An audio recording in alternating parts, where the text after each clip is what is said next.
You can learn how to do that and do it effectively. You will get all of the situational questions that are asked on the PMP exam correct every single time. Hey, welcome to Inside Project Management, where we talk about all things related to project management. We also talk about how to prepare for and pass your PMP exam. And in this video, we're going to discuss the ADC process in detail. If you watched my last video, I talked about how to pass the PMP exam using this ADC process. And I've had a few people reach out to me and ask me to elaborate on the ADC process, go into greater detail on what it is and how to use it effectively. So that's what we're going to do today. So in order to effectively use the ADC process, you're going to have to learn how to first break down that question. You got to learn how to break down that question, deconstruct it, in order to find out exactly what that question is asking. Then, once you have a root understanding of the question, you can then apply the ADC process. So A stands for apply, D stands for deny, and C stands for comply. So ADC is actually apply, deny, and comply. And what that simply means is you want to take those three components of the ADC process and apply that to all of your PMP exam questions, especially the ones that relate to situational circumstances where the question creates an environment and a situation and poses a problem that you have to come up with the best solution for. A, apply. So what does that mean? Well, simply put, it means apply the PMI and the Agile methodologies, or mindsets, I should say. So you want to apply the PMI and Agile mindset to these questions. So what does that mean? Well, the PMI and the Agile mindset are very similar, but they do differ a little bit. To apply the PMI mindset effectively on situational style questions, you must be able to shift from a traditional or command and control approach to one rooted in servant leadership and adaptability, and one that is focused on value driven. This means focusing on empowering the team, managing stakeholder expectations, and prioritizing delivery of value. It also involves assessing situations thoroughly before acting and ensuring decisions align with the PMI's ethical code. Servant leadership and team empowerment are also principles of the PMI mindset. As a project manager, you're not a dictator, but a servant whose primary job is to serve and support the team. This means that you must empower your team. You must encourage collaboration. You must value coaching over commanding. Additionally, you want to identify some of the strategic assessments and planning. You want to, before jumping into a solution, you want to make sure that you have thoroughly assessed the situation. You want to assess before acting. You want to always refer to the plan, and you want to perform root cause analysis and have proactive stakeholder agreements or engagements. So now that you have a thorough understanding of the PMI and Agile mindsets and how you can apply those mindsets to the PMI exam questions, then you want to move into the D part of the ADC, which is deny. And so the deny component of the ADC process means you have to apply these 6 denial criteria. And you've probably seen these before on other videos, so this is not something that I created. I just adopted this or adapted this to the ADC process. And so those 6 criteria are: don't hire, don't fire, don't ask for help, don't ask for money, don't do nothing, and don't delay. And that's a lot to try to remember, but if you etch this into your brain, when you see these types of questions or answer choices on your PMP exam questions, you'll quickly be able to eliminate any answers that don't fit that mold. So let's get into that. So the first 2, don't hire, don't fire. So what does that mean? Well, let's take don't hire. So sometimes you'll see in the PMP exam question, it'll talk about bringing on additional staff or bringing on additional team members or hiring or consulting with or bringing in a consulting group to help solve a problem. Anytime you see questions that indicate or allude to bringing on or hiring extra people, that falls into the don't hire category. So you want to red flag that answer choice and maybe move it to the side or mark it just so you'll know that that's probably not going to be the correct answer for that question. Then with don't hire, the opposite is don't fire. So when you see questions that talk about removing team members or actually firing team members, or maybe even they can do it a little bit sneaky and have it to where you can perform individual assessments or appraisals to figure out if that person is the cause of the team's problem. All of that alludes to firing or releasing a person. So remember, don't hire, don't fire. The next two are don't ask for money and don't ask for help. So don't ask for money. That simply means the project budget has already been established. So anytime you have an answer choice that requires you to spend additional money in some type of way, it's probably not going to be the correct answer. It'll be posed as, again, bringing in extra help, hiring a consulting team, or adding some new features that are not part of the scope. All of that will require the project to increase its budget. So you don't want to ask for more money. Next with that is don't ask for help.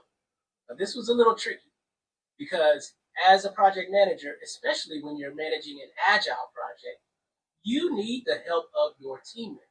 You need the help of those people who are on your team because those are the subject matter experts. And so there will be many times when you rely on or confer with or collaborate with those team members to give you assistance and help on making a decision.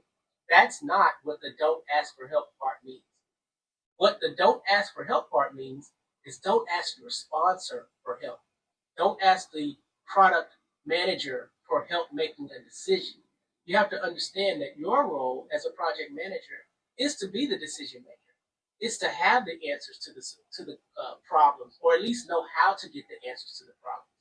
And so you don't want to choose the answer choice that talks about asking people for help. The last two, don't delay and don't do nothing. So don't delay. That's pretty obvious, right? We don't want to delay the project in any way if we can avoid it. Project delays often have a domino effect. You increase the budget, you increase your risks, there's more communication that's going to have to be involved. So try your best not to choose an answer choice that talks about delaying the project. And sometimes these answer choices may be posed as something like ignore the problem or defer it to later or pause the project while you figure it out. All of those things are ways that you can delay the project, and that is not the correct answer choice. And lastly, we have don't do nothing. Sounds kind of funny, but what it actually means is always take action. Always take action, whether it's referring to your team for collaboration and support, or if it's looking at other resources to get the answer that you need. But always take an action. Anytime you see question answers or answer choices that talk about ignoring or uh, avoiding or doing something that doesn't require the project manager to actually take an action, then you'll know that that's not a correct answer choice. So now we have the A, which is apply the agile and the the agile and the PMI mindsets. Then the 6 criteria of deny, which is don't hire, don't fire, don't ask for money, don't ask for help, and then you also have don't delay and don't do nothing. Those two alone should get you down to at least one, maybe two answer choices that are left. And so when you do have those one or two answer choices left, then you want to apply the C part of the ADC process, which is comply. Do these answers that you have left, do they comply with the PMI standards and practices? Do they fall in line with what the PMI wants you to do and how to act as a project manager? Are these the right choices that the PMI, the Institute, would approve of for you as a project manager? And so you have to run that last one or two answer choices through that criteria to see if it matches or if it aligns with the PMI standards and practices. One hint to that is anytime you see questions that talk about rules or laws or regulations, sometimes those will always be the correct answer, especially if the answer choice is talking about incorporating those or abiding by those or taking any type of action to where you will follow and be in alignment with those rules, laws, and regulations that may have an effect on your project. So in a nutshell, that's the ABC process where you apply the PMI and Agile mindsets. You run it through the deny process, which are the 6 denial criteria. And then you want to make sure that your final choice, the one that you have left with, does it align with the PMI's practices and standards? You can learn how to do that and do it effectively.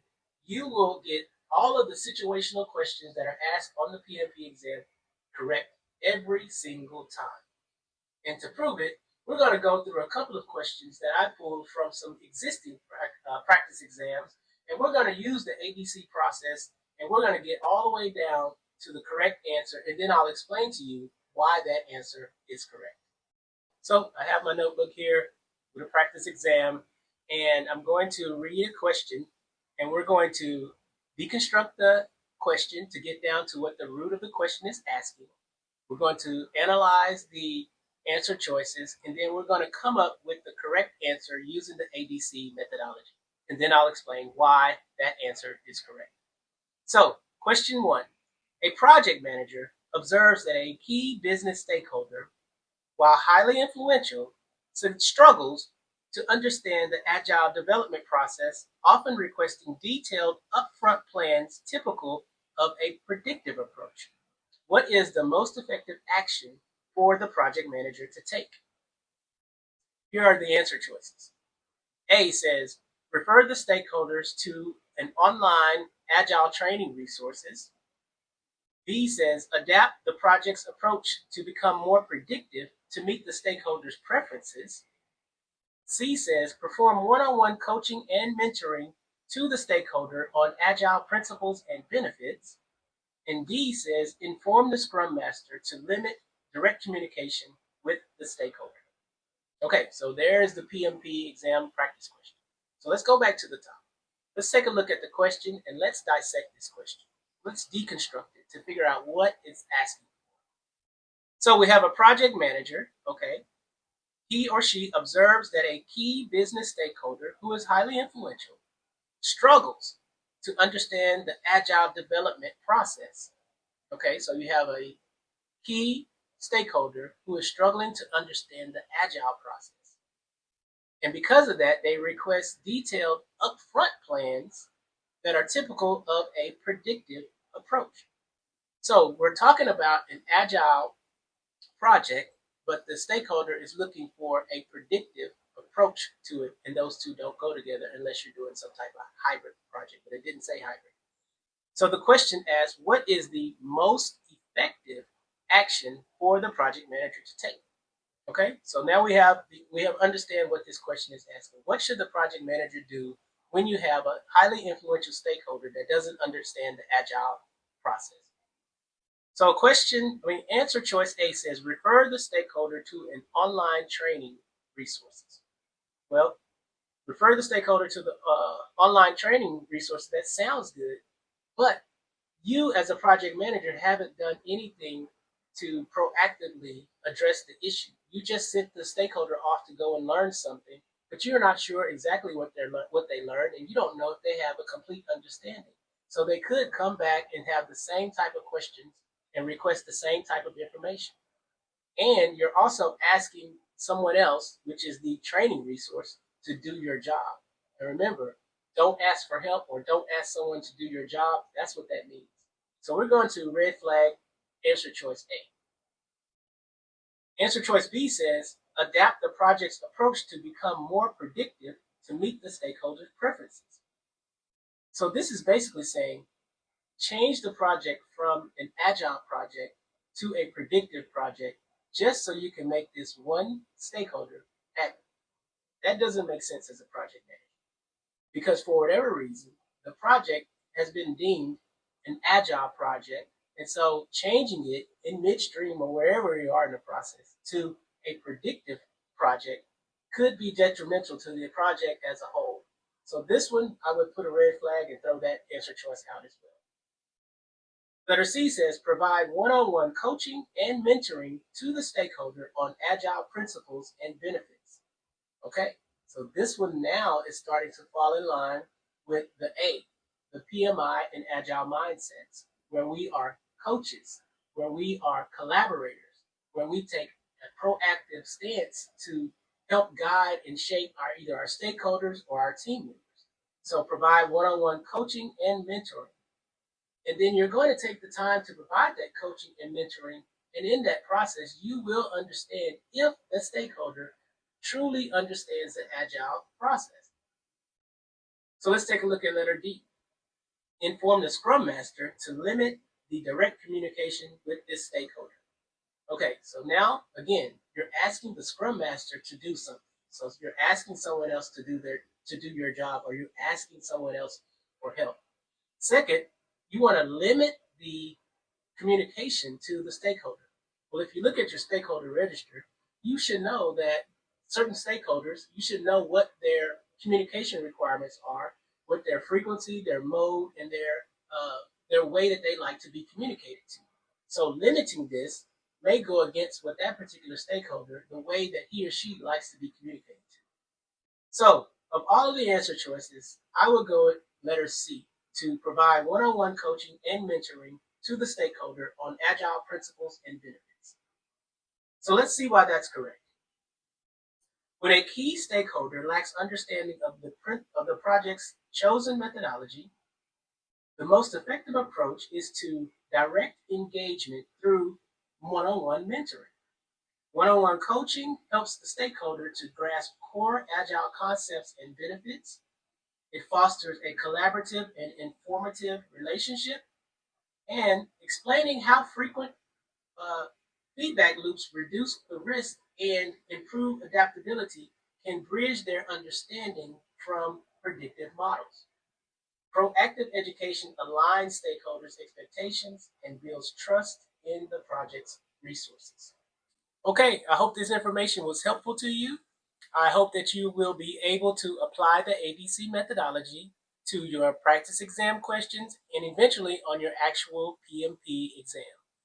If you have any questions or need me to elaborate on anything further or go into greater detail about something, just leave a comment and I'll get back to you as soon as possible.